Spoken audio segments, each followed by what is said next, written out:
ప్రపంచం అల్లకల్లోలం అవుతున్నటువంటి వేళ అదనంగా అన్నిటినీ మించి రష్యా చైనా బాగా యాక్టివ్ అయింది. రష్యా చైనా యాక్టివ్ అవ్వటం కూడా వీళ్ళకు కష్టంగా ఉంది. రష్యా దేశుడు పుతిన్ నిన్న ఇరాన్ దేశుడితో మొన్న మాట్లాడాడు. అసలు ప్రపంచంలో ఆటవిక రాజ్యం వచ్చేసినట్టుగా ఉంది. ఇంటర్నేషనల్ లా అనేది కుప్పకూలిపోయింది. దీన్ని మనం ఏమాత్రం కూడా అనుమతించాల్సిన పరిస్థితి కాదు. ఇది వెంటనే ఆగాలి, లేకపోతే శాంతి కోసం ఐక్యరాజ్య సమితిలో ఏదైనా చొరవ తీసుకోవాలి. ఈ పద్ధతిలో వ్లాదిమిర్ పుతిన్ రష్యా అధ్యక్షుడు చాలా తీవ్ర స్థాయిలో దీన్ని ఏదో కన్సిడర్ చేస్తున్నాడు రంగంలోకి రావడానికి అన్నది. చైనా విషయానికి వస్తే ట్రంప్ వచ్చే నెల చైనా వెళ్తున్నాడు. ఇది చాలా ఆశ్చర్యం కలగవచ్చు. అంటే ఇంత తీవ్ర భయంకర వాతావరణంలో ట్రంప్ చైనాకి వెళ్తున్నాడు. చైనా విదేశాంగ మంత్రి వాంగ్ యిన్ నిన్న చాలా వివరంగా ఇంటర్నేషనల్ మీడియాతో మాట్లాడారు.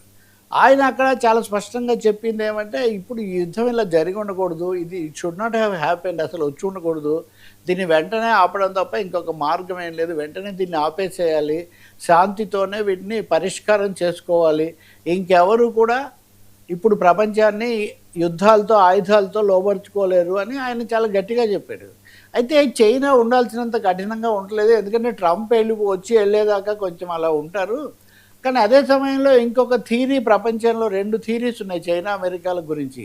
అందులో ఒకటి ఏంటంటే, చైనా అమెరికా 2 కలిసి G2, ఇదివరకు రష్యా అమెరికా సోవియట్ యూనియన్ ఉన్నట్టులాగా ఇప్పుడు చైనా అమెరికాతో ఒక ద్విముఖమైనటువంటి ఒక ప్రపంచాధిపత్యం కోసం అవి చేస్తున్నాయి అని ఆయన అడిగారు కూడా వాంగ్ను. మీరు G2 కోసం అంటే మగలనేది ఏం పెద్దగా లేదు అని ఆయన సైలెంట్గా తోసిపుచ్చాడు. కానీ అది ఎలా ఉన్నా కానీ చైనా ఒకటి కోరుకుంటుంది, అమెరికా పూర్తిగా ఇరాన్ యుద్ధంలో కూరుకుపోతే పీకల వరకు తైవాన్లో ఉపయోగించడానికి దానికి ఆయుధాలు ఉండవు, దానికి కావాల్సిన ఆయుధ సంపద అంతా ఇక్కడే పోతుంది. కాబట్టి చైనా పరోక్షంగా కొంత బలపరుస్తున్నట్టు శాంతి అని అంటూనే అమెరికా ఎగ్జాస్ట్ అయిపోవటమే, దాన్ని నిల్వలు అయిపోవాలని చూస్తుంది అన్నట్టుగా గ్లోబల్ పాలిటిక్స్ చాలా పూర్తి స్థాయిలో ఇక్కడ పనిచేస్తున్నాయి. ఇప్పుడు ట్రంప్ చైనా పర్యటన రద్దు చేసుకోకుండా వెళ్తున్నాడు అంటే కూడా దాని అర్థం ఏదో ఒక విధమైన మధ్యవర్తుల కోసం కూడా చూస్తున్నారు. అలాంటి మాటలు కూడా కొన్ని వదిలేరు అమెరికా అధికారులు. శాంతి చర్చలు జరపచ్చు, కానీ తగిన మనుషులు దొరకాలి కదా, అది ఇది ఇలా మాట్లాడుతున్నారు. కాబట్టి మనం చూడాల్సి ఉంటుంది. ఇరాన్ కూడా ఏమాత్రం తగ్గకుండా చాలా తీవ్రవాద శక్తుల చేతుల్లోకి రావటం ఒకటి, మళ్ళీ మృత్యుజ జయప్రదంగా రావటం, మీద తిరిగి పగ్గాలు చేపట్టడం ఒకటి.